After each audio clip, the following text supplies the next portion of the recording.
Hello అండి అందరికీ మరో కొత్త వీడియోతో నేను మళ్ళీ మీ ముందుకు వచ్చానండి. ఈ వీడియోలో మంచి మాటలు చెప్పబోవట్లేదు, జనరల్గా మీతో మాట్లాడడానికని వచ్చాను.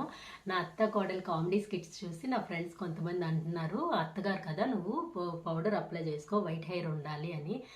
నేను చెప్పాను, నేను అలా అప్లై చేసుకోను బాబోయ్, నేను ఆ లుక్లో కనిపించలేను అని చెప్పాను. దానికి ఇంకో రీజన్ కూడా ఉంది. అదేంటంటే నా ఒరిజినల్ అత్తగారికి, అంటే మా అత్తగారికి కూడా వైట్ హెయిర్ లేదండి, తనకి ఫుల్ బ్లాక్ హెయిర్. మా అత్తగారు వాళ్ళ అమ్మగారికి కూడా ఇంకా బ్లాక్ హెయిర్ ఉంది. సో అత్తగారు అన్నంత మాత్రాన వైట్ హెయిర్ ఉండాల్సిన పని లేదు అనేసి నేను అనుకుంటున్నాను. సో నేను వైట్ హెయిర్ ఏమీ అప్లై చేసుకోవట్లేదు. అండ్ స్కిట్స్లో నేను ఇలా ఆన్ ఆఫ్ బటన్స్ది అది ఎడిటింగ్లో నేను కొన్ని స్కిట్స్లో ఉన్నాయి, దానికి ప్లీజ్ డోంట్ మైండ్ అండి, నేను అది రెక్టిఫై చేసుకుంటాను ఆ మిస్టేక్. అండ్ చిన్న చిన్న ల్యాగ్స్ ఉన్నాయని మా ఫ్రెండ్స్ కొంచెం చెప్తున్నారు, అది కూడా రెక్టిఫై చేసుకుంటాను. ఇంకా ఫర్దర్గా ఇంకొన్ని మంచి స్కిట్స్తో మళ్ళీ మీ ముందుకు వస్తాను. అంతవరకు please subscribe to my channel mom of Anju. Thank you friends, thank you.